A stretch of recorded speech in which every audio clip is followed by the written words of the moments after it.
Hey guys what's my name is Shail such and welcome back my YouTube channel. ఇంకొక కథ ఇలా మీ ముందు. ఈ కథ కూడా చాలా ఎక్సలెంట్ ఉంటది. ముందుగా తిరిగి సభ్యులందరికీ స్వాగతం. అండ్ కథ బాగుంటది, వినేయండి.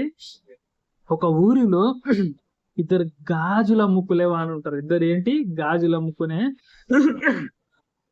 అబ్బా రే, ఈ వీడియోలు చేస్తుంటే నీ దగ్గు గాని, ఎక్కడో చీమ కరచడం గాని, ఎక్కడో నెత్తి గోక, ఏందిరా ఈ అబ్బాయి న్యూసెన్స్.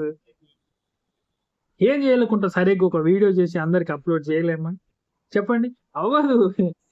అవ్వదు గ్యాస్, ఎట్లా అవుతుంది? ఇవన్నీ ఉండేది డిస్టర్బెన్స్. ఇప్పుడు దగ్గినంత మాత్రను, లేకపోతే పెదలాడినంత మాత్రను ఎంత కట్ చేయలేము కదా. ఇదంతా రియాలిటీ, యాక్సెప్ట్ చేయాల్సిందే.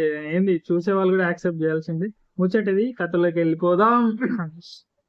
తమ్మి ఏంద్రా అంటే, సో ఒక గ్రామంలో ఇద్దరు గాజులు అమ్ముకునే వాళ్ళు ఉంటారు. అయితే ఒక ఊరికి వెళ్తారు. వాళ్ళు ముందుగానే అనుకుంటారు, ఈ ఊర్లో చెరి సగం సగం నువ్వు అమ్ముకో, సగం నేను అమ్ముకుంటాను ముందుగా మాట్లాడుకుంటారు.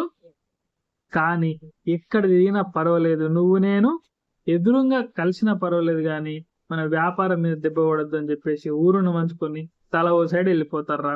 అయితే వెళ్ళిపోయి ఎవరి పని వాళ్ళు చేస్తుంటారు. గాజులు అమ్ముకుంటారు, కొంతమంది కొంటా ఉంటారు, కొంతమంది ఇలాగా గడిచిపోతుంటది. ఇలాగా జరుగుతూ ఉంటది.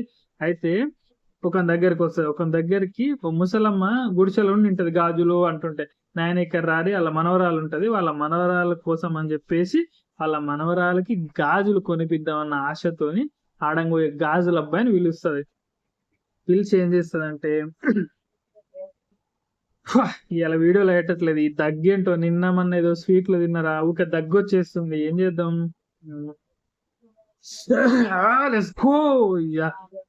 కమా. అయితే ఒక అబ్బాయిని పిలిచేసి, నాయన గాజులు కావాలి, నా దగ్గర డబ్బులు అయితే లేవు, కానీ నా దగ్గర ఒక పళ్ళెం ఉంది, ఇది నీకు అక్కరొస్తుంది అని చెప్పేసి ఒక అతను చూపిస్తే వాడు ఆ పళ్ళెం తీసుకుంటాడు. ఇక్కడక్కడ చూస్తాడు. ఆ పళ్ళెానికి చాలా మషి అంటుంటది. సో వాడు కింద ఇట్లా గీసి చూస్తే అది ఏంటంటే అది బంగారు పళ్ళెం రా. ఈ ముసల్లానికి తెలియదు ఆ విషయం. బంగారు పళ్ళెం. వామ్మో, ఇది బంగారు పళ్ళెం.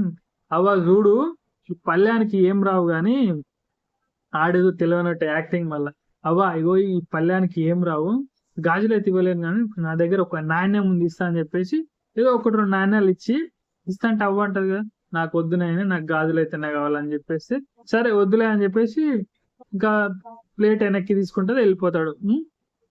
తర్వాత ఇంకో గంటగా 2 గంటలకు ఇంకొకటి వస్తాడు, సేమ్ అట్లా గాజులు అరుచుకుంటూ పోతే. అది పర్సన్ వేరే కాబట్టి మళ్ళీ పిలుస్తుంది ఆశతో. ఎందుకంటే గాజులు ముసలమ్మ కాదు, వాళ్ళ అవ్వకి, వాళ్ళ మనవరాలకి పెట్టేయాలన్న ప్రేమతోని పిలుస్తాడు.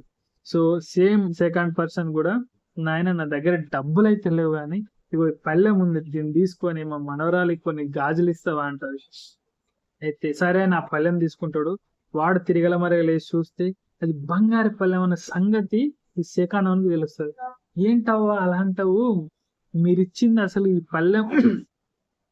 పళ్ళెం ఏంటో తెలుసా? ఈ బంగారు పళ్ళెం, దీని కొనంత డబ్బులు నా దగ్గర కాదు, అసలు నా దగ్గర లేవు. నిజంగా ఇది బంగారు పళ్ళెం, చాలా విలువ చేసేది. ఇది మన ఊరి రాజుగారికి ఇస్తే ఆయన కొంటాడు, దానికి తగ్గ డబ్బులు ఇస్తే అప్పుడు మీరు నా దగ్గర గాజులు తీసుకొని మిగతా డబ్బులతో మీ మనవరాలకి ఏదో చిన్న వ్యాపారం పెట్టిస్తే మీరిద్దరు హ్యాపీగా లైఫ్ లాంగ్ సంతోషంగా బతకొచ్చు అని చెప్పేసి ఆ ముగ్గురు కలిసి రాజు దగ్గరికి పోతారా. పోయి ఆ పల్లెని జరిగిన స్టోరీ అంతా రాజుగారు చెప్తే ఖచ్చితంగా అప్రిషియేట్ చేసి ఆ ముసలమ్మకి ఇచ్చేసి, తర్వాత ఎవరైతే ఈ రాజు దగ్గరికి తీసుకొస్తారో, ఈ పోరగాడు ఉంటాడు సెకండ్ వచ్చిన గాజులమ్మే పోరగానికి, నిజాయితీ ఒప్పుకొని వాని కూడా కొన్ని వరాలు ఇచ్చి అందరిని దీవించిపోతే అక్కడ నుంచి వాళ్ళ లైఫ్ అంతా ఫరెవర్ చాలా హ్యాపీగా ఉంటారు. సో ఇది తమ్ముడు.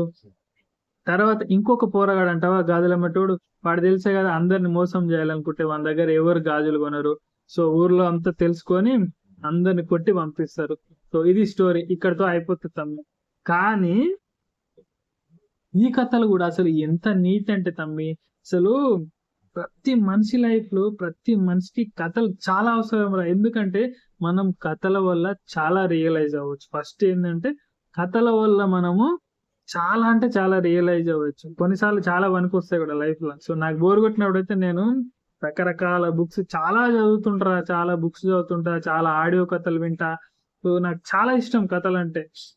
సో అందుకని నేను కూడా మీకు కథలు చెప్పేది, ఎందుకంటే ఎవరో ఒకరు మన వీడియోలు బాగాలేకపోయినా ఎట్లా వచ్చినా ఎవరో ఒకరు చూస్తారా. ఎందుకంటే యూట్యూబ్ అంటే ఒక రోజుతో పోయేది కాదు, చాలా రోజులు వీడియోలు చేయాలి. సో ఒక కథ కాదు కదా, చాలా కథలు చెప్తాం. ఇప్పుడు 1-2 years 2 years 3 years 5-6 years YouTube లో ఉన్నామంటే చాలా వందల కథలే కావాలి తమ్మి, ఒక కథ అయ్యేది కాదు కదా. సో ఈ కథలన్నీ ఏంటంటే నేను ఎక్కడో విన్నయే, నేను ఎక్కడో చదివినయే, నేను నా సొంతంగా నాకు టాలెంట్ ఏం లేదురా భయ్, నా సొంతంగా ఏం లేదు, నేను ఎక్కడో విన్నయే, నేను ఇన్స్పైర్ అయినా కాబట్టి మీ అందరికి చెప్తున్నా, సరదాగా మీరు కూడా విని మీ లైఫ్ లో రియలైజ్ అవుతారని. సో కథల నీతి ఏంటంటే తమ్మి, మనం ఎప్పుడైనా హానెస్ట్గా ఉంటే ఖచ్చితంగా మనకు ప్రతిఫలం అనేది డెఫినెట్ గా లభిస్తుందిరా. మనం ఏదైతే జనాలకు చేస్తామో అదే తిరిగి వస్తుంది తమ్ముడు. కథ సారాంశం ఏంటంటే మన లైఫ్ లో టు బి ఆనెస్ట్ గా ఉంటే సో ఇట్లాంటి మంచి పనులు జరిగి లైఫ్ అంతా సెట్ అయిపోతుంది. ఎందుకంటే దీని వెనకాల అంత భగవంతుడికి తెలుసు. అన్ని మనం మంచిగా ఉంటే భగవంతుడు చాలా పెద్దగా ఆశీర్వాదించాడు. ఈ కథ అయితే ఇంతే guys. I will see in my next one. Let's go.